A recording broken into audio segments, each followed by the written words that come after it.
First play we're going to look at, 2nd and 2, one of the Patriots' first offensive plays. What's going on, everyone? Mike Kadlick, Tayler Kyles here for CLNS Media, back with another episode of the Patriots Daily Podcast, powered by PrizePicks and Gametime. And today, powered by a very, very, very special guest. As you'll see on screen, it is, of course, Mina Kimes, covers the NFL for ESPN, and as you know, is the host of the Mina Kimes Show, featuring Lenny. And today, we're going to talk all things Patriots and their upcoming opponent against the Las Vegas Raiders. And what better person to have than Mina, lifelong Seahawks fan, and again, also covers the NFL. So we want to start with this, Mina, this coaching matchup. Two guys new to their teams, obviously veteran head coaches in Mike Vrabel and Pete Carroll. But what are you expecting from these two teams, head coaching perspective, and how they can sort of set their standard, set their cultures almost immediately with their new teams? I think you've got two teams here who both got big coaching upgrades, right? I mean, it's appropriate that Vrabel and Carroll are going head to head because two proven commodities, two guys who have kind of, I would say, set a floor for your team when it comes to, win-loss records, no doubt, but also just general competence and game management, especially with regards to Vrabel, who I think is uniquely good at that. I think we're going to see two teams who are, because of that, both prepared to play, both are going to approach this with good game plans. I think both of the coaches, Vrabel and Carroll, are good at that. I think Carroll is a little up against it with regards to the Raiders personnel on defense, which we can talk about, but I suspect the offense is going to give New England some trouble. So yeah, I'm really excited about this one. I think there's a reason why both of these coaching hires were both so well regarded, both fan bases correctly excited about their team's decisions to bring in these two veteran coaches, and it should be a good matchup. Then another very big coaching piece that the Patriots added was Josh McDaniels, obviously, coming back to be the offensive coordinator, working with quarterbacks and all that good stuff. And when we mentioned the Raiders defense, is actually here with defensive coordinator Patrick Graham. He worked as a defensive coordinator for McDaniels Raiders, and obviously the two worked together while they were in New England as well. And the big exciting part about Josh McDaniels being here is how he is going to unlock Drake Maye, who obviously has a lot of room still left to grow, but we saw his ability to take what you could call an offense last year and be able to elevate it to at least keep the Patriots competitive in a lot of the games where he was the starter. So if you are Josh McDaniels, how are you maximizing Drake Maye's skill set from a scheme perspective, but also from the perspective of not necessarily wanting to overload him early and kind of just making sure you're filling his buckets without doing too much? I thought McDaniels coming back made a lot of sense. It's funny because it didn't occur to me until just now that it is a little bit of a revenge game. And McDaniels, for all of the nostalgia right now, thinking about how much better the offenses he called with Brady were, and even with Brady's backups in New England, notably, we can talk about that in a second, was not very good in Las Vegas. There was a litany of issues for that, and some of it had nothing to do with him. But there's a little bit of a redemption factor here. I think, though, early on in the season, you talk about sort of calling the offense for Drake Maye, and I think when we think of Josh McDaniels and his offense, we think of the complexity of it with regards to particularly what it asks of wide receivers.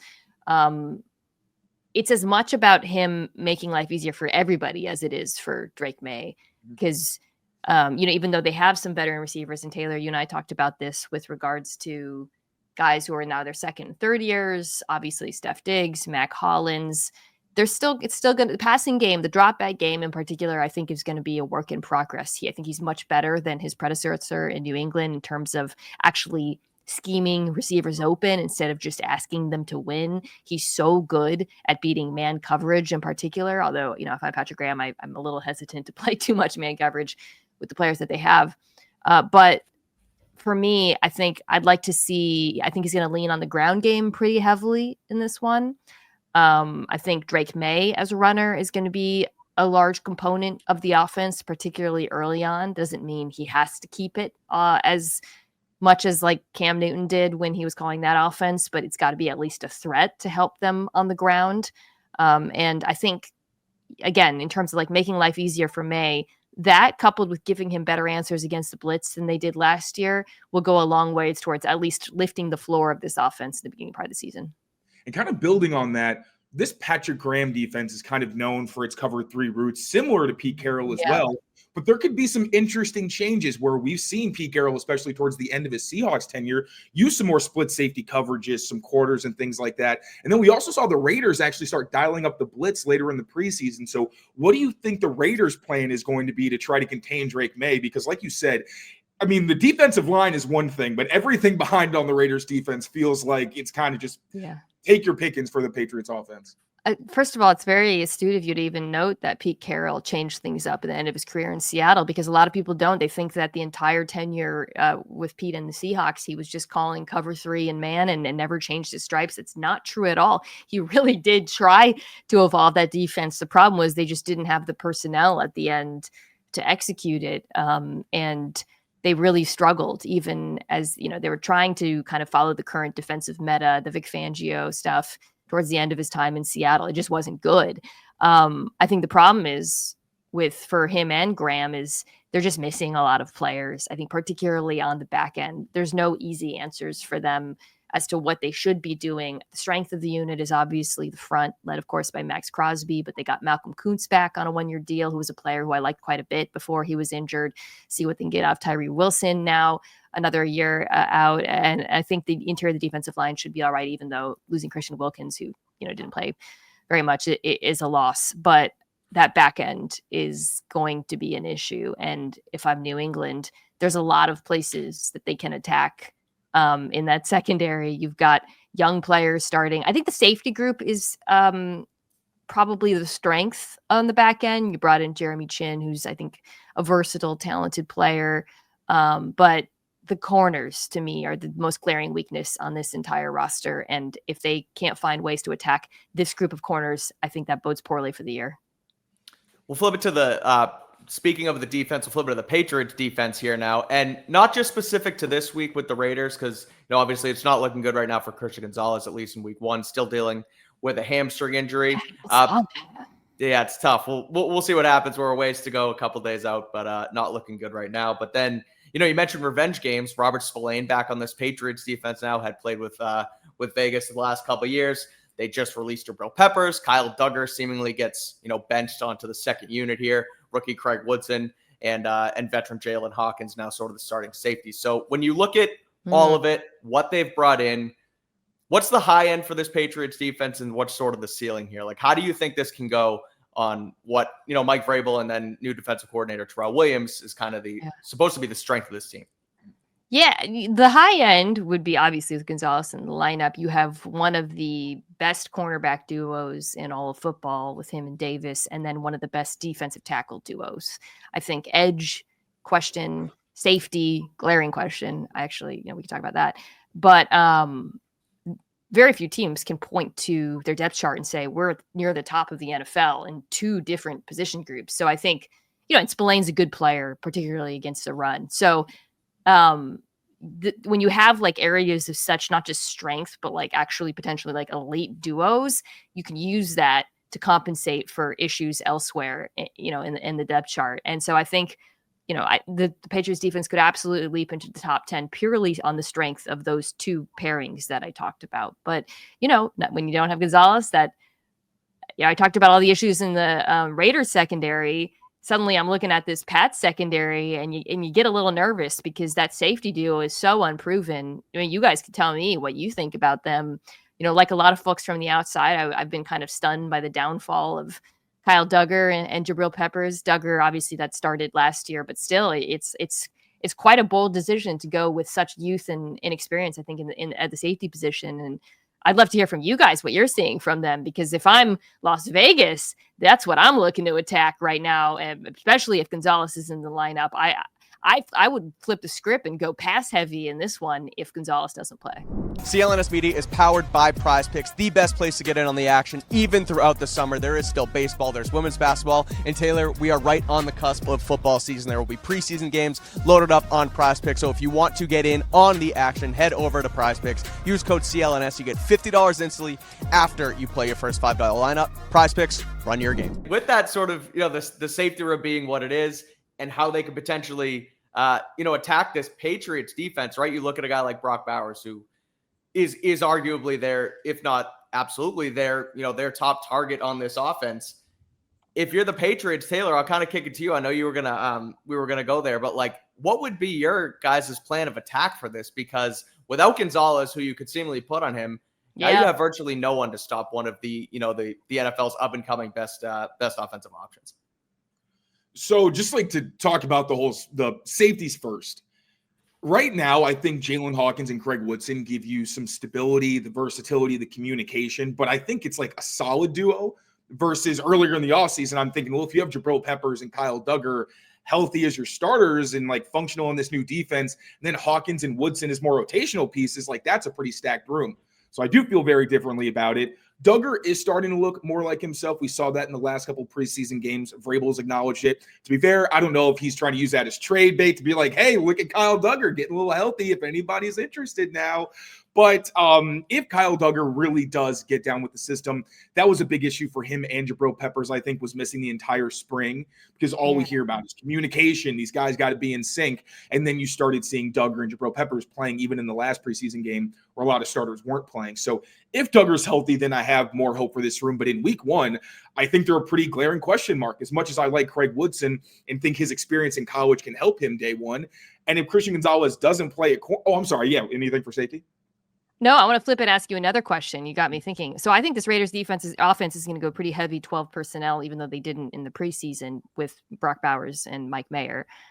How do you think the Patriots defense this year would normally match 12 personnel? And how do you think they're going to match it if Christian Gonzalez doesn't play? That's a good question. So usually with this defense specifically, I think they do like to play base. So if they really are concerned about Genty first and foremost, I think we see more like cover 3 quarters, and then they're going to have their 4-3 under with 5 guys on the line of scrimmage. I think early down, it's going to be more of like 2 high presentations where you can buzz down and cover 3 to get on top of Bowers, some, quarters coverages to take away the seams and the in cuts. Just, you can't let him sneak behind your linebackers. I think that's a death knell. In passing situations, though, it's going to get a little bit trickier if that's what you're trying to defend. I think maybe you do go with some of your big nickel. If you do like Kyle Duggar and you think he's maybe starting to come along, you put him down there as the slot guy. But if you're talking about man coverage, I'm really worried because I don't really want anybody covering Brock Bowers that isn't. And even Mike Vrabel said on the radio, you have to treat him like a receiver. I'm hoping that means whether it's Carlton Davis, Alex Austin, just someone with size and length and mobility to be able to cover him. But honestly, without Christian Gonzalez, who I was hoping would cover Bowers in passing situations, I am pretty worried because I just don't know that they have somebody who has the explosiveness and size to be able to counter what he brings at the catch point and obviously is a route runner. What would you do now that I've kind of gone on? That's one way to go, but yeah, I mean, Gonzalez was the answer. If he doesn't play and you ask Davis to do that, I mean, it's cool. You're basically daring the Raiders to just beat you with everybody. But first of all, I would still throw it back Brock Bowers. I still think that's a matchup.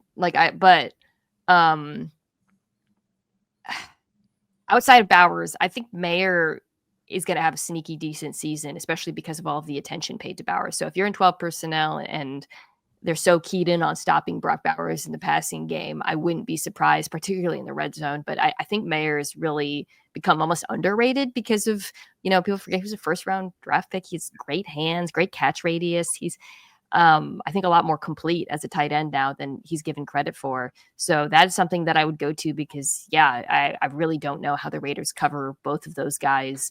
And then old friend Jacoby Myers, man, I know, with the trade request, there's a little bit of uncertainty or something. It seems like he's going to play week 1 again. If you put your best corner on Bowers, really you start liking these other matchups elsewhere for the the Raiders have a couple of young players. Dante Thornton is the sort of downfield threat who emerged this summer for them. I forget if he was a late round draft player. It was 5th round maybe or something, or undrafted. I think he was drafted. I think it was late, but in any case, that speed and size, I don't think the Pats match up well with either. And we know how aggressive Geno is. So I do worry about New England on this side of the ball. I'm not going to argue after hearing about Gonzalez not playing, but I do think the New England has a matchup advantage on the other side of the ball. So I like both of the offenses better than both the defenses in this game. to be honest. Well, I'm happy to hear the optimism about Michael Mayer, not from a Patriots perspective, but I did spend a hefty dynasty draft pick on him a couple years ago. Love it. Then they drafted Bowers last year, and I was devastated. It's like there's no outlook for Michael Mayer, but happy to hear that, they could be running some 12 out there in Vegas. But Patriots Daily is powered by Gametime, the best place to get last-minute tickets to all of your favorite sporting events. And this coming Sunday, Patriots versus Raiders in Gillette Stadium. Behind us, $208 is the get-in price right now. That is the all-in price, one of the best features of the Gametime app. There are no fees included. You get your total up front with no surprises at checkout. So head over there right now, get into this Sunday's game, take the guesswork out of buying NFL tickets with Gametime, download the app, create an account, and use code CLNS for $20 off your first purchase. Terms apply. Again, create that account, use code CLNS for $20 off. Swipe, tap, ticket, go. Download the Gametime app today. One last question here to just flip it back to the Raiders defensive side of the ball. Obviously, their most talented player, their best player is Maxx Crosby, the defensive end. Patriots, rookie left tackle in Will Campbell, veteran right tackle in Morgan Moses. I'm sure they'll kind of work him on both sides of the formation, but how do you slow a guy like that down when you have, and again, an aging vet on one side and an inexperienced tackle on the other? Granted, you have a rookie running back in Travion Henderson who kind of looks to be one of the better pass protectors already, but how do you slow a guy like that down with such an inexperienced line and even running back room? Yeah, I think you're going to chip him a decent amount in this game. I said I liked Kuntz, Tyree Wilson, but let's be real. You're worried about one guy primarily if you're New England. Teams historically run away from Maxx Crosby. I wouldn't be surprised if we see that. I think they're going to put Drake Maye on the move a decent amount in this one as well. And that's something that, if they boot him out to Crosby's side and Crosby sells out on Maye, how do they handle that? How does Maye work around pressure off of that, off of, boots and waggles and things like that is going to be important. But I think I wouldn't be surprised if Daniel really wants Maye to get the ball out quick. And it was one of the things I thought Drake looked good at last year when he threw the ball quickly. I thought he made some of his better, more accurate throws, even facing quick pressure in that regard. So I think for Josh McDaniels, it's, just being very deliberate about the run game to avoid Crosby and then setting up Maye to succeed, whether it's, again, moving the pocket, moving him away from him, or just getting quick game activated. And I think to the Patriots' credit, when you look at the group of receivers right now, they really do have some good answers for Maye on short and intermediate stuff. Taylor came on my show, Mina Show featuring Lenny, check it out, and talked about how good Pop Douglas has looked. I think the combination of him and Diggs could be really, really helpful for Maye, both in terms of quick game and against the blitz, which I thought was probably one of the biggest weaknesses of the Patriots offense last year.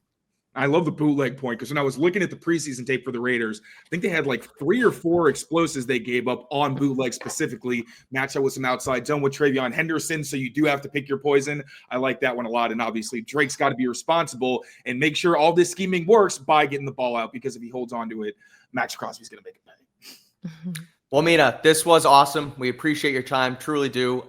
Everyone already knows who you are on the show, I'm sure, but want to give you the floor to promote anything you got coming, whether it's on the podcast, on ESPN, what's coming down the pipe over the next couple of weeks as the NFL season starts. Yeah, go check out the Mina Show featuring Lenny. 2 episodes a week. One, we pick the winners and losers of the weekend. The other, we preview the weekend's games. So that one is coming out on Thursday. But on this week's earlier episode, we had the great Tayler Kyles on, along with Seth Wickersham, to talk about some of the most interesting players of the NFL season. And the Patriots conversation was really helpful for me because, I'm coming in as an outsider, and I mentioned Diggs, and Taylor really helped me by talking about some of the other pass catchers on this team. So Patriots fans, go check that out. And it comes out twice a week. Awesome. Thanks so much, Mina. Thank you so much. We appreciate it again, Mina. And for us here on Patriots Daily, make sure you keep it here, rate, review, and subscribe to Patriots Press Pass. And until next time, take care of yourselves, take care of each other, and we'll see you very soon. Peace out, everyone.